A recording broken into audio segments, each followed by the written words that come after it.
11th के third chapter का अगला पोर्शन स्टार्ट करने वाले हैं।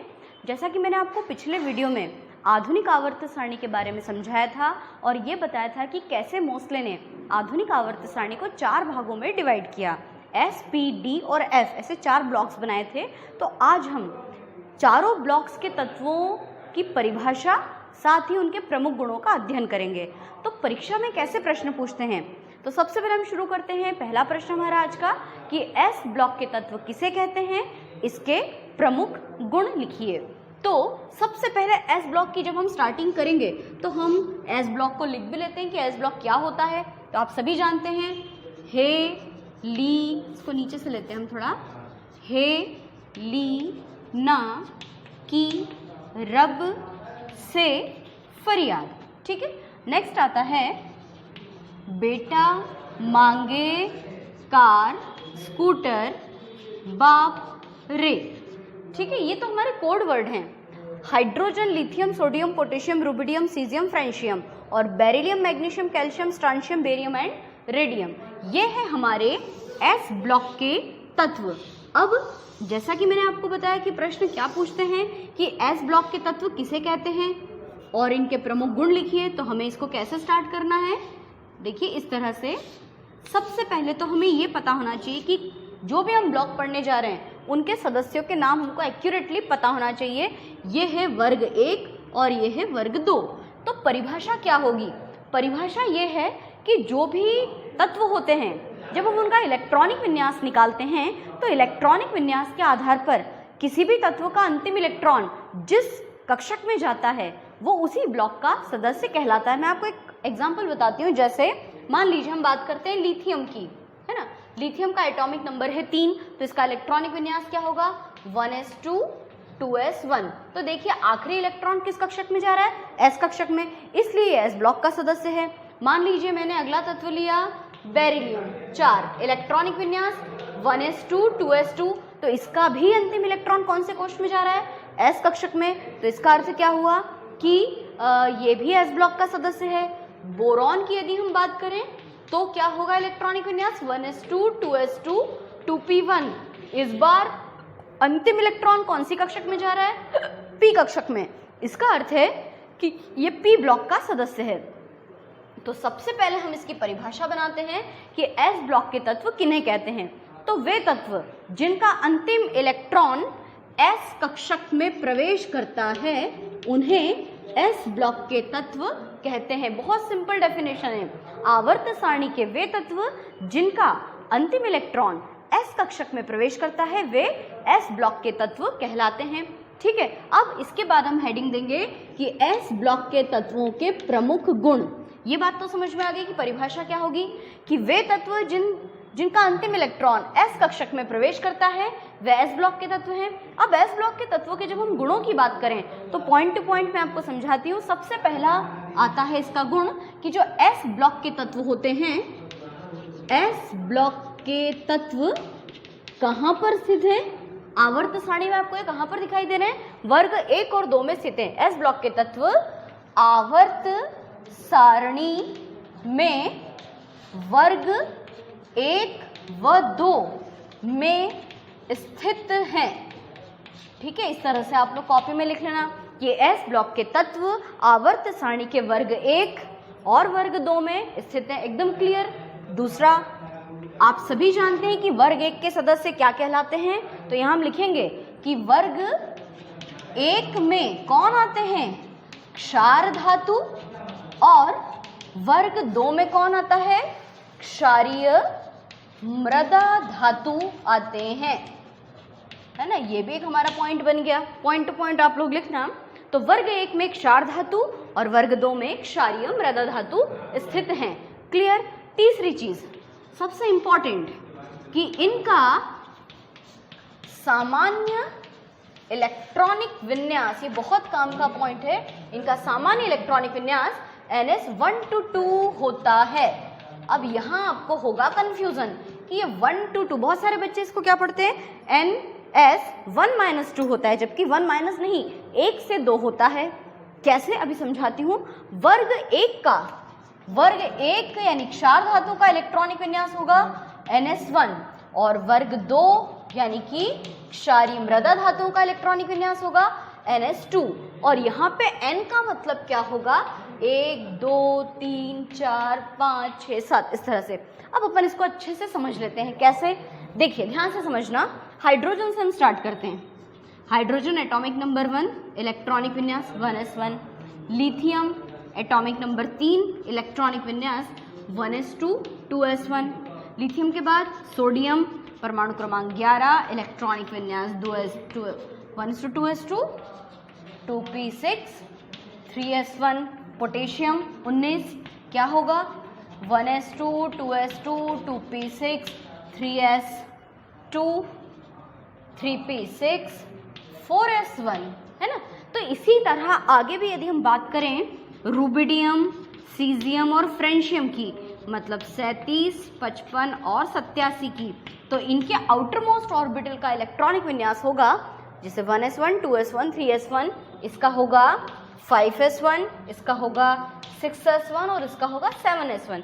तो कहने का अर्थ ये है कि इनका वर्ग 1 के सदस्यों का सामान्य इलेक्ट्रॉनिक विन्यास NS1। N का मतलब 1 2 3 4 5 6 7, समझ गए।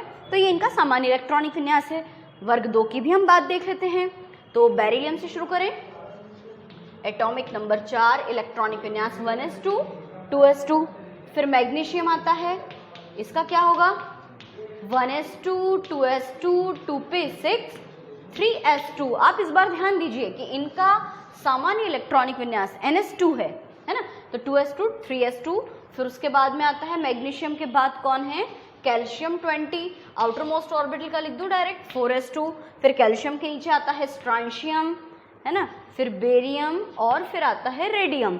और एटॉमिक नंबर इनके क्या होंगे 38 56 और 88।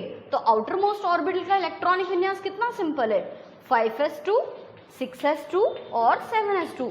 तो N के स्थान पर 2 3 4 5 6 7, इसलिए सम्मिलित रूप से इन तत्वों का जो इलेक्ट्रॉनिक विन्यास है वो कहलाता है NS122। अब बात समझ में आ गई अच्छी तरह से। आपको जब ये प्रश्न पूछा जाएगा एग्जाम में, जैसे पिछले साल F ब्लॉक के तत्व किसे कहते हैं, इनके प्रमुख लक्षण लिखे, ऐसा बोर्ड एग्जाम में आ चुका है 11th क्लास की। पर मान लो यदि ये प्रश्न आता है तो आपको इतना सारा एक्सप्लेन करने की कोई ज़रूरत नहीं है। आपको सिर्फ एक पॉइंट टू पॉइंट लिखना है कि S ब्लॉक के तत्वों का सामान्य इलेक्ट्रॉनिक विन्यास NS122 होता है, वर्ग 1 के सदस्यों का NS1 और वर्ग 2 के सदस्यों का NS2 होता है। तो आप अब इस बात को बहुत अच्छे से समझ गए होंगे। अच्छा, साथ ही साथ मैं यहाँ पे एक बात और समझा दूँ। वैसे तो दोनों लगभग एक ही जैसे हैं, हम बात कर लेते हैं। यहाँ पे लिखा था 3p6 और 4s2। यदि हम इसके इलेक्ट्रॉनिक संरचना की बात करें तो देखिए हाइड्रोजन 1 लिखा है ना, 1 मतलब एक ही सर्कल बनेगा। फिर लिथियम, लिथियम में कितना लिखा है, पहला 1 और 2, यानी पहला सर्कल और दूसरा सर्कल, इसमें एक इलेक्ट्रॉन। सोडियम में देखना कितना आएगा, 1 मतलब पहला सर्कल, 2 दूसरा सर्कल, 3 तीसरा सर्कल। पोटेशियम में 4s लिखा है, तो पोटेशियम की आकृति जो होगी, मतलब किसी भी समूह में ऊपर से नीचे आने पर लगातार क्या होता है, आकार बढ़ता है।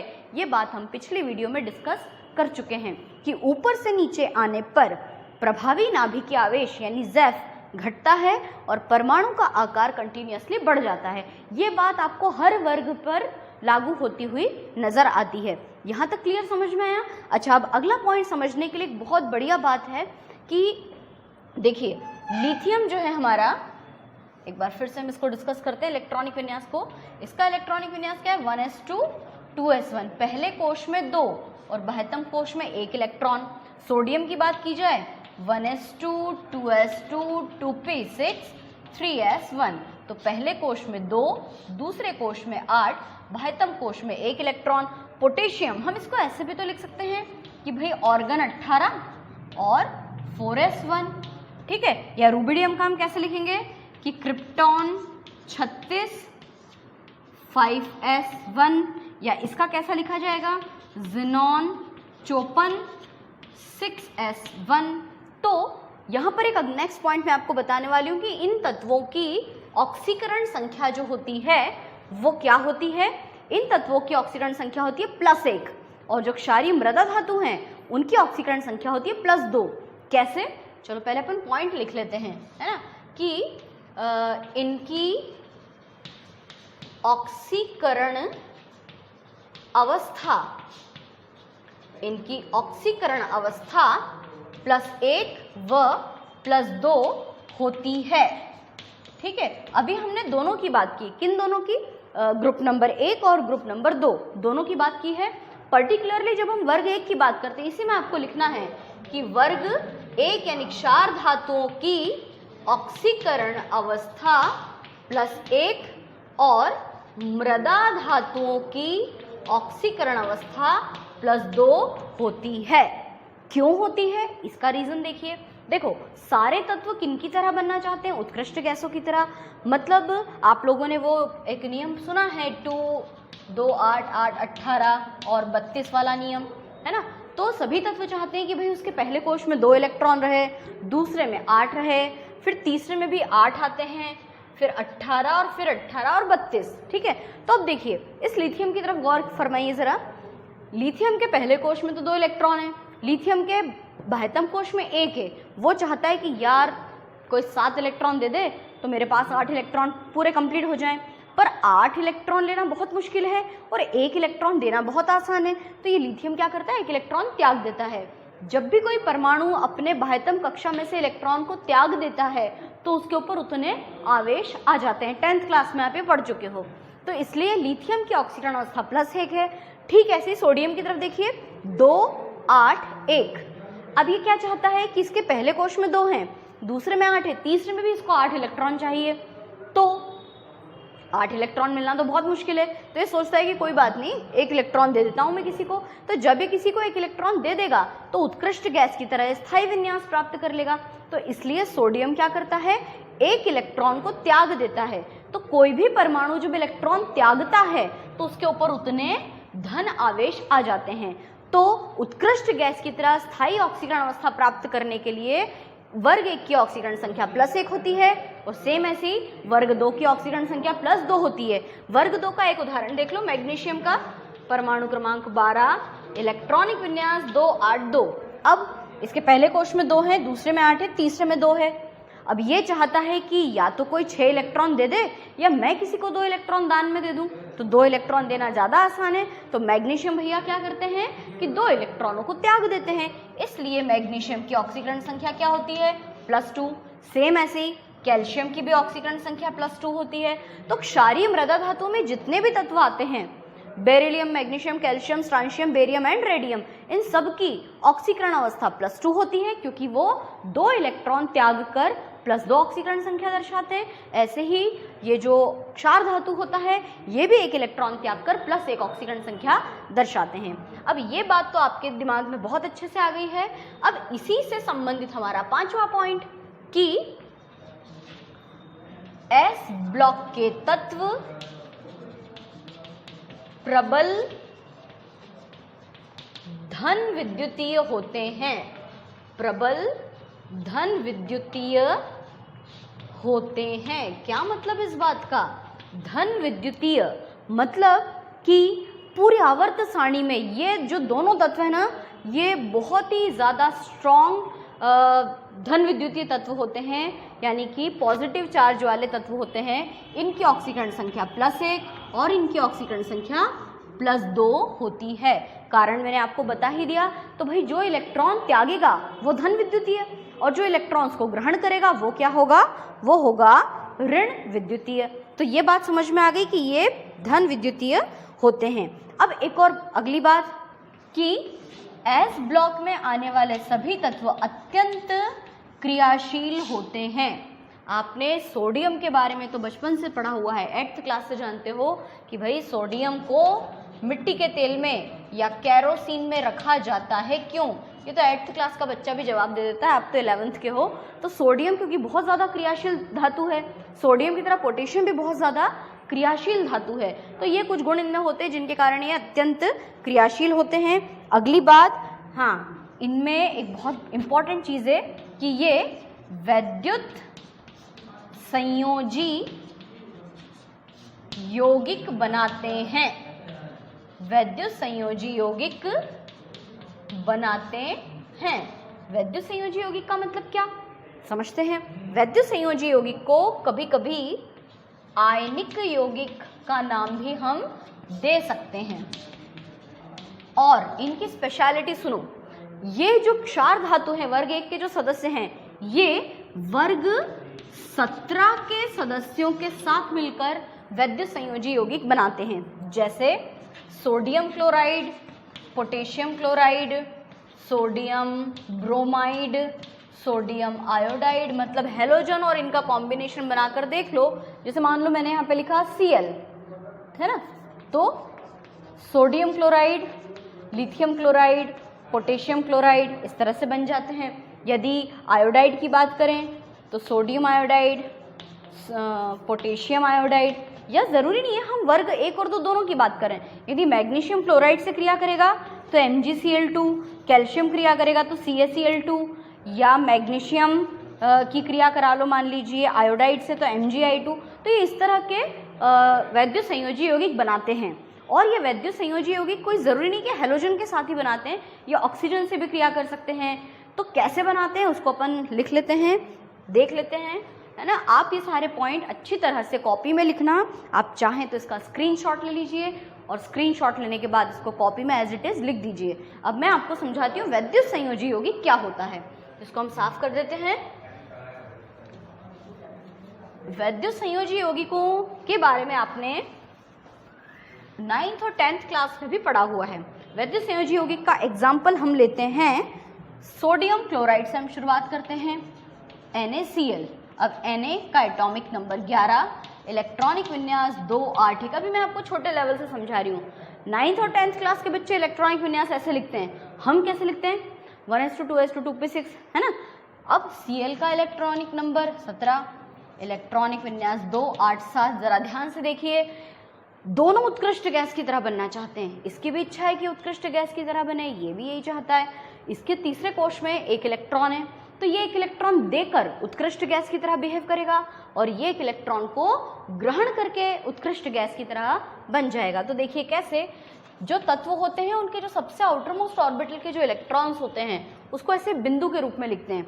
अगला चैप्टर जो है हमारा 4th चैप्टर, उसमें इसके बारे में डिटेल में बताया है लुईस संरचना क्या है और वैद्युत संयोजी यौगिक किसे कहते हैं, वो भी आपको 4th चैप्टर में मिलेगा, पर हम उसको यही क्लियर कर रहे हैं। तो ये हो गया आपका सोडियम। क्लोरीन के आउटर मोस्ट ऑर्बिटल में कितने इलेक्ट्रॉन है 7, 1 2 3 4 5 6 7। अब इसको अष्टक पूरा करना है, मतलब 8 इलेक्ट्रॉन्स कंप्लीट करने हैं। तो ये क्या करता है सोडियम, ये है 2 8 1 और ये है 2 8 7। ये अपना इलेक्ट्रॉन इसको दे देता है दान में, है ना। तो इन दोनों के बीच में हो जाती है बॉन्डिंग और ये जो इलेक्ट्रॉन से इस तरह से बॉन्ड बना लेते हैं और ये बन गया आपका सोडियम क्लोराइड। पर जब इस सोडियम क्लोराइड को हम जल में मिलाते हैं तो जल में मिलाने पर सोडियम ने एक इलेक्ट्रॉन त्यागा ना, तो इसके ऊपर प्लस चार्ज और क्लोराइड के ऊपर एक माइनस चार्ज आ जाता है। इसको मैं समीकरण के द्वारा भी आपको समझाती हूँ। सोडियम ने एक इलेक्ट्रॉन दे दिया, है ना, देखो 2 8 1 और अब इसने एक इलेक्ट्रॉन दिया तो ये बचा 2 8, तो इसके ऊपर आगे एक प्लस चार्ज। इसी प्रकार से Cl इलेक्ट्रॉनिक संरचना 2 8 7, तो क्या होगा Cl ने एक इलेक्ट्रॉन ले लिया, है ना, इसने एक इलेक्ट्रॉन ग्रहण कर लिया तो ये हो गया एक माइनस चार्ज और इलेक्ट्रॉनिक संरचना हो गई 2 8 8। तो इस तरह से बने यौगिकों को हम क्या कहते हैं, वैद्युत संयोजी यौगिक या आयनिक यौगिक। तो ये कुछ हमारे पॉइंट्स हो गए। और हाँ, एक और बात, ये जो क्षार धातुएं होती हैं इनके जो ऑक्साइड्स होते हैं ये प्रबल क्षारीय होते हैं, ये बात भी याद रखना। एक पॉइंट और लिख लो कॉपी में कि इनके ऑक्साइड क्षारीय प्रकृति के होते हैं। इनके ऑक्साइड्स कैसे होंगे, जैसे सोडियम ऑक्साइड, है ना, तो सोडियम ऑक्साइड या Na2O, मैग्नीशियम का ऑक्साइड MgO, कैल्शियम का ऑक्साइड CaO, पोटेशियम के ऑक्साइड K2O। तो जब हम इनको जल में डालते हैं तो ये हाइड्रोक्साइड बनाते हैं और जो हाइड्रोक्साइड बनाते हैं वो OH माइनस त्यागते हैं और जो OH माइनस आयन त्यागेगा वो क्षारीय प्रकृति का होगा।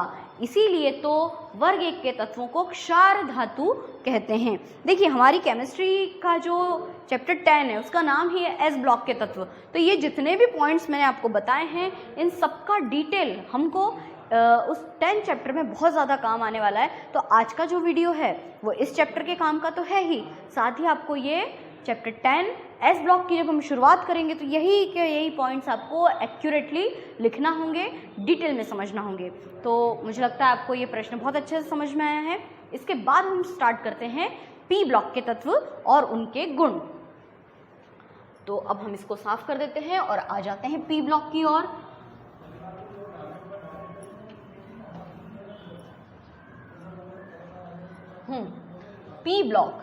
पी ब्लॉक आवर्त सारणी में कहां से कहां तक स्थित है? आप प्रश्न लिख लीजिए कि पी ब्लॉक के तत्व किसे कहते हैं, इसके प्रमुख गुण लिखिए। ठीक है, तो पी ब्लॉक के तत्व कहां पर हैं? वर्ग 13 से 18 के बीच। फटाफट लिख दूं, बस से निकला ओल्ड फैशन, है ना। और कौन कौन आता है? बैंगन, आलू, गाजर, इन, थैली, कहे, शिवजी, सुनो, पार्वती। मुझे लगता है आप लोगों को अच्छे से याद हो ही गया होगा, नहीं पढ़ना, ऐसा, सब्जेक्ट, बायो, ओल्ड स्टाइल से टीपो, और फिर कल बाहर आई आंटी, और लास्ट में ऊपर हम लिख देते हैं ना आगर कर जीरो रन। ये हो गया हमारा पी ब्लॉक। पी ब्लॉक कहाँ से कहाँ तक है? वर्ग 13, 14, 15, 16, 17 और ये वर्ग 18, इन सबको कहा जाता है पी ब्लॉक के तत्व। तो अपन सबसे पहले इसकी परिभाषा कि पी ब्लॉक के तत्व किसे कहते हैं, तो क्या लिखेंगे हम कि आवर्त सारणी के वे तत्व जिनका अंतिम इलेक्ट्रॉन पी कक्षक में प्रवेश करता है वे पी ब्लॉक के तत्व कहलाते हैं। एक बार फिर से मैं रिपीट करती हूँ कि आवर्त सारणी में आने वाले वे तत्व जिनका अंतिम इलेक्ट्रॉन पी कक्षक में प्रवेश करता है वे पी ब्लॉक के तत्व कहलाते हैं। इसके बाद हम शुरू कर देते हैं पी ब्लॉक के तत्वों के प्रमुख गुण, है ना। तो सबसे पहला पॉइंट हम क्या लिखेंगे, या परिभाषा के साथ हम एक बात और ऐड कर सकते हैं कि आवर्त सारणी में पी ब्लॉक के तत्व वर्ग 13 से 18 के बीच स्थित होते हैं। एक बार फिर से परिभाषा सुनो कि आवर्त सारणी में आने वाले वे तत्व जिनका अंतिम इलेक्ट्रॉन पी कक्षक में प्रवेश करता है वो पी ब्लॉक के तत्व कहलाते हैं। और आवर्त सारणी में ये तत्व कहाँ स्थित हैं? ये वर्ग 13 से 18 के मध्य पाए जाते हैं। अब हम शुरू करते हैं इनके गुण। तो सबसे पहला गुण है इनका इलेक्ट्रॉनिक विन्यास। ये सबसे इंपॉर्टेंट पॉइंट होता है। तो पी ब्लॉक के तत्वों का सामान्य इलेक्ट्रॉनिक विन्यास होता है NS2 NP126। बहुत काम की चीज है ये NS2 NP126। कैसे? देखिए जब हम इन सबका इलेक्ट्रॉनिक विन्यास निकालेंगे तो सबके S कक्षक में तो 2-2 इलेक्ट्रॉन्स आएंगे, लेकिन P कक्षक में जो ग्रुप नंबर 13 है उसमें 1 इलेक्ट्रॉन, फिर 14 के P में 2, ऐसे करते करते 6 तक आते हैं। मैं आपको समझाती हूँ कैसे। बोरॉन से स्टार्टिंग करते हैं। बोरॉन एटॉमिक नंबर 5, इलेक्ट्रॉनिक विन्यास 1s2 2s2 2p1। ये ग्रुप नंबर 13 की बात चल रही, तो 2p1 आया। ठीक है, फिर बोरॉन के नीचे आता है एल्यूमिनियम, एटॉमिक नंबर 13, इलेक्ट्रॉनिक विन्यास 1s2 2s2 2p6 3s2 3p1 3p1। Aluminium के बाद कौन आता है? गैलियम 31। अब इसका पूरे के बाद ना करते हुए मैं डायरेक्ट बता दूं आपको, 4p1 आएगा। गैलियम के बाद आता है इंडियम, इसका आ जाएगा 5p1, और थेलियम इसका आ जाएगा 6p1। तो यहाँ तक समझ में आ गया कि ये जो ग्रुप नंबर 13 है इनके पी कक्षक में 1 इलेक्ट्रॉन आता है, सभी के पी कक्षक में। आप सिर्फ सबसे पहले वाले तत्व का इलेक्ट्रॉनिक विन्यास देख लोगे तो आपको नीचे का ऑटोमेटिकली समझ में आएगा। वर्ग 14 की बात करें, कार्बन, तो 1s2 2s2 2p2। कार्बन के नीचे कौन आता है? सिलिकॉन। डायरेक्टली बता दूं 3p2, है ना। सिलिकॉन के नीचे कौन आता है? जर्मेनियम। क्या होगा? 4p2। जर्मेनियम के नीचे टीन का होगा 5p2, और लास्ट में आता है लेड, इसका होगा 6p2। क्लियर? तो वर्ग 14 के सदस्यों का इलेक्ट्रॉनिक विन्यास हो गया। 14 के बाद आते हैं ग्रुप नंबर 15, है ना, क्या होगा, नाइट्रोजन परिवार, है ना। तो 1s2 2s2 2p3, नाइट्रोजन के नीचे फास्फोरस 3p3, फास्फोरस के नीचे आर्सेनिक, इसका आएगा 4p3, आर्सेनिक के नीचे कौन है, एंटीमनी, इसके बाह्यतम कोश का 5p3, और एंटीमनी के नीचे बिस्मिथ, इसका क्या होगा 6p3। तो समझ गए अच्छी तरह से। अभी और बचे हैं ग्रुप नंबर 15 के बाद आ जाते हैं अपन group number 16, oxygen, atomic number 8, 1s2 2s2 2p4, oxygen के नीचे सल्फर, क्या होगा 3p4, उसके नीचे वाले का याद हो गया, समझ में आ गया, 4p4, 5p4 और 6p4, ठीक है। नेक्स्ट फ्लोरीन, ऑक्सीजन के बाद fluorine, atomic number 9, group number है ये 17, इलेक्ट्रॉनिक विन्यास होगा 1s2 2s2 2p5, फिर उसके नीचे कौन है, क्लोरीन, एटॉमिक नंबर 17 3p5, समझ गए, 4p5, है ना, इस तरह से। और अंत में जो उत्कृष्ट गैसें हैं ग्रुप नंबर 18, तो हीलियम जो है वो इसका अपवाद है, इसका इलेक्ट्रॉनिक विन्यास 1s2 है, फिर भी इसको p ब्लॉक में क्यों रखा भाई। हमने ये पढ़ा था कि वे तत्व जिनका अंतिम इलेक्ट्रॉन जिस कक्षक में जाता है उसको उसी ब्लॉक का सदस्य मानते हैं। इसके पास तो भैया सिर्फ 2 ही इलेक्ट्रॉन है और s कक्षक में जा रहा है इसका इलेक्ट्रॉन, तो इस हीलियम को s ब्लॉक में रखना चाहिए ना, क्यों नहीं रखा, इसलिए नहीं रखा क्योंकि हीलियम उत्कृष्ट गैस है और हीलियम के सारे गुण उत्कृष्ट गैसों से मैच करते हैं। पर एक बात और है कि न्यूलैंड के अष्टक नियम के अनुसार, न्यूलैंड नहीं, एक जिन्होंने आवर्त सारणी बनाई थी बोहर, उन्होंने बताया था कि सभी तत्व के पहले कोश में 2 इलेक्ट्रॉन, दूसरे में 8, तीसरे में 8, फिर 18, 18, 32, जब ऐसे इलेक्ट्रॉन्स आते हैं तो वो स्थायी इलेक्ट्रॉनिक विन्यास होता है, तो इसके हिसाब से इसका इलेक्ट्रॉनिक विन्यास स्थायी है। तो चलिए, हीलियम हमारा अपवाद हो गया, तो बचा क्या, नियॉन, परमाणु क्रमांक 10, इलेक्ट्रॉनिक विन्यास 1s2 2s2 2p6। तो नियॉन के नीचे जितने भी सदस्य आएंगे ऑर्गन, इसका 3p6 4p6 5p6 6p6। तो अब बात समझ में आ गई, ये सभी p ब्लॉक के तत्वों का मैंने इलेक्ट्रॉनिक विन्यास लिखा है। अब यहाँ पे np126 क्यों है, देखिए बोरॉन को देखो, ns2, तो n की जगह पे 2 है, 2s2 2p1, ठीक है। फिर अगले वाले में क्या हो गया, 2s2 2p2, उसके अगले वाले में 2s2 2p3, उसके नेक्स्ट वाले में 2s2 2p4, 2s2 2p5 और 2s2 2p6।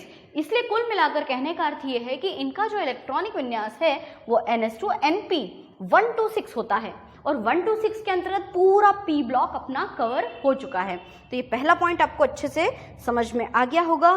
फिर अगली बात हम करते हैं इसकी कि p ब्लॉक के तत्वों में, जैसे जो s ब्लॉक के तत्व थे उसमें तो सिर्फ 2 ही लाइंस थी, क्षार धातु और क्षारीय मृदा धातु की, है ना। लेकिन p ब्लॉक में कौन कौन आते हैं, इस ब्लॉक में आपको धातु, अधातु और उपधातु तीनों ही मिल जाएंगे। आवर्त सारणी जब आप उठाकर देखोगे, कलरफुल आवर्त सारणी, तो उसमें अलग अलग कलर कॉम्बिनेशंस दिए हैं, तो उनमें धातु, अधातु और उपधातु तीनों चीजें प्रेजेंट हैं। इसके बाद हम आते हैं कि p ब्लॉक के तत्वों में जो तत्व हैं वो ठोस, द्रव, गैस तीनों अवस्थाओं में आपको मौजूद मिलेंगे। ठोस, द्रव, गैस, आपने जब आवर्त सारणी बनाना सीखी है तो उसमें देखा होगा कि कुछ तत्वों को ब्लैक कलर से लिखा है, किसी को येलो कलर से, किसी को ग्रीन कलर से, तो कलर वाइज कॉम्बिनेशन मैंने आपको आवर्त सारणी का समझाया था। तो तीनों प्रकार के आपको उसमें तत्व दिखाई देंगे। अगला इसका पॉइंट आता है कि p ब्लॉक के कुछ तत्व तो बहुत ज़्यादा क्रियाशील हैं तो कुछ कम क्रियाशील हैं, है ना, दोनों प्रकार के तत्व इसके अंदर पाए जाते हैं।